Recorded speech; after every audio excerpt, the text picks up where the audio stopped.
Hi friends, welcome back. എല്ലാവർക്കും തനിഷിക്ക് വേൾഡിലേക്ക് സ്വാഗതം. ഇന്ന് വന്നിരിക്കുന്നത് ബ്രെഡ് കൊണ്ടുള്ള അല്പം വ്യത്യസ്തമായിട്ടുള്ള ഒരു റെസിപ്പി ആയിട്ടാണ്.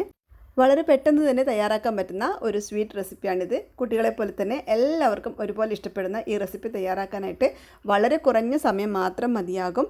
അപ്പോൾ ഈ ഒരു വീഡിയോ കണ്ടിട്ട് നിങ്ങൾക്ക് ഇഷ്ടപ്പെടുകയാണെങ്കിൽ ലൈക്ക് ചെയ്യാനും ഷെയർ ചെയ്യാനും ആരും മറക്കരുത്. സബ്സ്ക്രൈബ് ചെയ്തിട്ട് സപ്പോർട്ട് ചെയ്യാനും മറക്കരുത്. നമുക്ക് എങ്ങനെയാണ് ഈ ഒരു സ്വീറ്റ് തയ്യാറാക്കിയിരിക്കുന്നതെന്ന് കണ്ടു നോക്കാം. ഇതിനായിട്ട് നമുക്ക് മെയിനായിട്ട് വേണ്ടത് ബ്രെഡാണ്. ഞാനിവിടെ 7 പീസ് ബ്രെഡ് എടുത്തിട്ടുണ്ട്. ഇതിപ്പോൾ അല്പം വലിയ ബ്രെഡാണ്. ചെറിയ ബ്രെഡൊക്കെ ആണെങ്കിൽ 10 ബ്രെഡ് വരെയൊക്കെ എടുക്കാം. ഇനി ബ്രെഡ് നല്ലതുപോലെ ഒന്ന് പൊടിച്ചെടുക്കണം. അതിനായിട്ടൊരു ബ്ലെൻഡറിലോട്ട് ഇട്ട് കൊടുക്കുകയാണ്. ഇനി ഇത് നല്ലതുപോലെ ഒന്ന് പൊടിച്ചെടുക്കണം. അങ്ങനെ ഇതിപ്പോൾ ഇവിടെ നല്ലതുപോലെ തന്നെ പൊടിച്ചെടുത്തിട്ടുണ്ട്. ഇനി ഇതിവിടെ മാറ്റി വെക്കാം. അടുത്തതായിട്ടൊരു പാനിലോട്ട് 1/2 കപ്പ് വെള്ളം ഒഴിച്ചു കൊടുക്കാം. ഇനി വെള്ളം ഒന്ന് ചൂടായി വരുമ്പോഴേക്കും ഇതിലേക്ക് 1/4 കപ്പ് പഞ്ചസാര ചേർത്ത് കൊടുക്കാം. ഇനി പഞ്ചസാര നല്ലതുപോലെ തന്നെ ഒന്ന് തിളച്ച് വരണം. അങ്ങനെ ഒറ്റനൂൽ പരുവമൊന്നും ആവേണ്ട ആവശ്യമില്ല. നല്ലതുപോലെ ഒന്ന് തിളച്ച് കിട്ടിയാൽ മതി. അതുവരേക്കും നമുക്കിത് മീഡിയം ഫ്ലെയിമിലിട്ടിട്ട് നല്ലതുപോലെ ഒന്ന് തിളപ്പിച്ചെടുക്കണം. അങ്ങനെ പഞ്ചസാരയുടെ നല്ലതുപോലെ തന്നെ തിളച്ച് വന്നിട്ടുണ്ട്. ഈ ഒരു സമയത്ത് ഇതിലേക്ക് 2 ടേബിൾ സ്പൂൺ കൊക്കോ പൗഡർ ചേർത്ത് കൊടുക്കാം. ഏത് കൊക്കോ പൗഡറാണോ നിങ്ങളുടെ കയ്യിലുള്ളത് അത് യൂസ് ചെയ്യാവുന്നതാണ്. കൊക്കോ പൗഡർ ചേർത്ത ശേഷം നല്ലതുപോലെ തന്നെ ഇളക്കി യോജിപ്പിച്ച് കൊടുക്കണം. ഒട്ടും തന്നെ കട്ടിയൊന്നും പിടിക്കാതെ നല്ലതുപോലെ തന്നെ മിക്സ് ചെയ്തെടുക്കണം. ഇനി ഇത് മീഡിയം ഫ്ലെയിമിലിട്ടിട്ട് നല്ലതുപോലെ ഒന്ന് തിളപ്പിച്ചെടുക്കാം. 1-2 മിനിറ്റ് കഴിയുമ്പോഴേക്കും ഇത് ചെറുതായിട്ടൊന്നിങ്ങനെ തിക്കായിട്ട് വരും. ആ സമയത്ത് ഫ്ലെയിം ഒന്ന് കുറച്ച് കൊടുക്കണം. ലോ ടു മീഡിയം ഫ്ലെയിമിലോട്ട് ഇട്ട് കൊടുക്കാം. ഇനി ഇതിലേക്ക് 1/4 കപ്പ് അളവിൽ പാല് കൂടി ചേർത്തിട്ട് ഒന്നുകൂടി നല്ലതുപോലെ മിക്സ് ചെയ്തിട്ടൊന്ന് തിളപ്പിച്ചെടുക്കാം. അങ്ങനെ ഇതിപ്പോൾ നല്ല ക്രീമി ടെക്സ്ചറിലായിട്ടുണ്ട്. ഈ സമയത്ത് ഇതിലേക്ക് 1 കപ്പ് ഡെസിക്കേറ്റഡ് കോക്കനട്ടാണ് ചേർത്ത് കൊടുക്കുന്നത്. ഇനിയിപ്പോൾ നിങ്ങളുടെ കയ്യിൽ ഡെസിക്കേറ്റഡ് കോക്കനട്ട് ഇല്ല എന്നാണെങ്കിൽ ഒരു തേങ്ങ ചിരകിയിട്ട് അതിൻ്റെ വൈറ്റ് പാർട്ട് മാത്രം എടുത്തിട്ട് അത് ഒരു പാനിലിട്ടിട്ട് നല്ലതുപോലെ ഒന്ന് റോസ്റ്റ് ചെയ്തെടുത്താൽ മതി. ഡ്രൈ റോസ്റ്റ് ചെയ്തെടുത്താൽ മതി.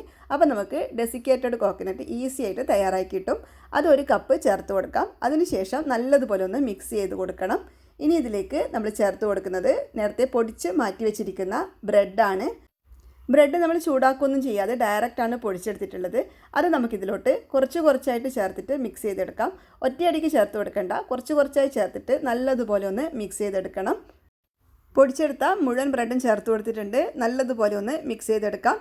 അത്യാവശ്യം ഒന്ന് മിക്സായി വരുമ്പോഴേക്കും ഇതിലേക്ക് 1 ടേബിൾ സ്പൂൺ നെയ്യ് കൂടി ചേർത്തിട്ട് ഒന്ന് മിക്സ് ചെയ്തെടുക്കാം. നെയ്യ് ഓപ്ഷണലാണ്. ചേർത്ത് കൊടുക്കുകയാണെങ്കിൽ ടേസ്റ്റ് കൂടും. നല്ലൊരു സോഫ്റ്റ് സ്മൂത്ത്നെസ്സും ഉണ്ടാവും നമ്മുടെ ഈ ഒരു ഡോന്. അപ്പോൾ അതുകൊണ്ട് നെയ്യ് കൂടി ചേർത്തിട്ട് നല്ലതുപോലെ ഒന്ന് മിക്സ് ചെയ്ത് കൊടുക്കാം. അങ്ങനെ ഇതിപ്പോൾ നന്നായിട്ട് തന്നെ മിക്സ് ചെയ്തെടുത്തിട്ടുണ്ട്. ഈ സമയത്ത് നമുക്ക് സ്റ്റൗ ഓഫ് ചെയ്ത് കൊടുക്കാം. ഇനി ഇതൊന്ന് കുഴച്ചെടുക്കണം. അപ്പോൾ നല്ലതുപോലെ മിക്സായി കിട്ടിക്കോളും. ഇതിപ്പോൾ കണ്ടല്ലോ, ഇതിങ്ങനെ നമുക്ക് ഷേപ്പ് ചെയ്തെടുക്കാൻ പറ്റുന്നുണ്ട്. ഇതുപോലെ കിട്ടണം. ഇനി ഇത് ഞാൻ വേറൊരു ബൗളിലോട്ട് മാറ്റി കൊടുക്കുന്നുണ്ട്. ഇനി ഇതിൽ ചൂടൊക്കെ പോയതിന് ശേഷം നമുക്ക് നല്ലതുപോലെ ഒന്ന് കുഴച്ചെടുക്കാനുള്ളതാണ്. അപ്പോൾ ഇതിപ്പോൾ ഇവിടെ ചെറുതായിട്ട് ചൂടൊക്കെ പോയിട്ടുണ്ട്. ചെറിയ ചൂടോട് കൂടി തന്നെയാണ് ഞാനിതൊന്ന് കുഴച്ചെടുക്കുന്നത്. അപ്പോൾ നമുക്ക് നല്ലതുപോലെ തന്നെ കുഴച്ചെടുക്കാൻ പറ്റും. ഇതിൽ നമ്മൾ 1 ടേബിൾ സ്പൂൺ നെയ്യൊക്കെ ചേർത്തത് കാരണം നല്ല സ്മൂത്തായിട്ടാണ് ഇരിക്കുന്നത്. നല്ലതുപോലെ തന്നെ ഒന്ന് കുഴച്ചെടുക്കാം. നല്ലതുപോലെ തന്നെ മിക്സായി കിട്ടിയിട്ടുണ്ട്. കണ്ടല്ലോ, നല്ലതുപോലെ തന്നെ കുഴച്ചെടുത്തിട്ടുണ്ട്. ഇനി ഇതിൽ നിന്ന് കുറച്ചെടുത്തിട്ട് നമുക്കൊരു ബോളാക്കിയെടുക്കാം. ഒരു ചെറിയൊരു ബോളിൻ്റെ ഷേപ്പിലാക്കിയെടുക്കാം. കൈയുടെ അടിയിൽ അങ്ങനെ എണ്ണയോ ഓയിലോ ഒന്നും സ്പ്രെഡ് ചെയ്ത് കൊടുക്കേണ്ട ആവശ്യമൊന്നുമില്ല. അല്ലാതെ തന്നെ നമുക്ക് നല്ലതുപോലെ തന്നെ ഷേപ്പ് ചെയ്തെടുക്കാൻ പറ്റും. നല്ല ഭംഗിയായിട്ട് ക്യൂട്ടായിട്ട് തന്നെ നമുക്ക് ഷേപ്പ് ചെയ്തെടുക്കാൻ പറ്റും. അപ്പോൾ കണ്ടല്ലോ, ഇതിപ്പോൾ നല്ല ക്യൂട്ടായിട്ട് തന്നെ ഒരു ചെറിയ ബോളാക്കി എടുത്തിട്ടുണ്ട്. ഇതേ ഷേപ്പിൽ തന്നെ ആക്കിയെടുക്കണമെന്നൊന്നുമില്ല കേട്ടോ. നിങ്ങൾക്ക് വേണമെങ്കിൽ ഫിംഗറിൻ്റെ ഷേപ്പിലാക്കിയെടുക്കാം. എങ്ങനെ വേണമെങ്കിലും ചെയ്തെടുക്കാം. ബോളായിട്ട് ചെയ്തെടുക്കുകയാണെങ്കിൽ നമുക്ക് എളുപ്പത്തിൽ തന്നെ ഷേപ്പ് ചെയ്തെടുക്കാൻ പറ്റും. അങ്ങനെ ക്രാക്കൊന്നും വരില്ല. ഇതേപോലെ തന്നെ എല്ലാ ബോൾസും ഒന്ന് ഷേപ്പ് ചെയ്തെടുക്കാം. ഇനി ഇതിപ്പോൾ ഇങ്ങനെ ഉരുട്ടിയെടുക്കുന്ന സമയത്ത് ചെറിയ ക്രാക്കൊക്കെ ഉണ്ടെങ്കിലും കുഴപ്പമൊന്നുമില്ല. നമ്മളിത് ഡെസിക്കേറ്റഡ് കോക്കനട്ടിൽ ഒന്നുകൂടി ഒന്നിങ്ങനെ റാപ്പ് ചെയ്തെടുക്കും. അപ്പോൾ അതിനായിട്ട് ഞാൻ കുറച്ച് ഡെസിക്കേറ്റഡ് കോക്കനട്ട് ഇവിടെ എടുത്തിട്ടുണ്ട്. അതിലേക്ക് ചെറുതായിട്ട് ഇങ്ങനെ നമുക്കൊന്ന് റോൾ ചെയ്തെടുക്കാം. ഒത്തിരിയൊന്നും വേണ്ട, ഒരു ഭംഗിക്ക് വേണ്ടിയിട്ട് ചെറുതായിട്ട് ഇങ്ങനെ ഒന്ന് റോൾ ചെയ്തെടുക്കുന്നതേ ഉള്ളൂ. ഇങ്ങനെ ചെയ്തിട്ടില്ലെങ്കിലും കുഴപ്പമൊന്നുമില്ല കേട്ടോ. നല്ല ടേസ്റ്റ് ഉണ്ടാവും നമ്മുടെ ഒരു ബ്രെഡ് സ്വീറ്റ് ബോൾ. ഇങ്ങനെ ചെയ്യുമ്പോൾ കാണാനൊരു ഭംഗിയുണ്ടാവും. അതിന് വേണ്ടിയിട്ട് മാത്രം ചെയ്യുന്നതേ ഉള്ളൂ. അപ്പോൾ ഇതേപോലെ തന്നെ ഞാൻ ബാക്കിയുള്ളതെല്ലാം ഒന്ന് ചെയ്തെടുത്തിട്ട് വരാം.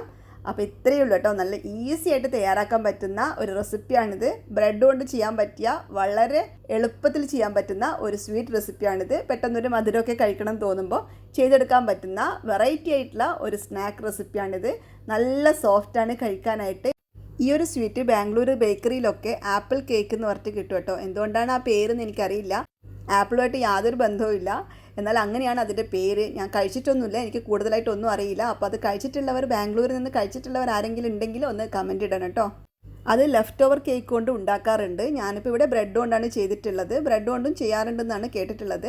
അപ്പോൾ എല്ലാവർക്കും ഈ ഒരു വീഡിയോ ഇഷ്ടപ്പെട്ട് കാണുമെന്ന് വിശ്വസിക്കുന്നു. ഇഷ്ടപ്പെട്ടിട്ടുണ്ടെങ്കിൽ വീഡിയോ ലൈക്ക് ചെയ്യാനും ഷെയർ ചെയ്യാനും മറക്കരുത്.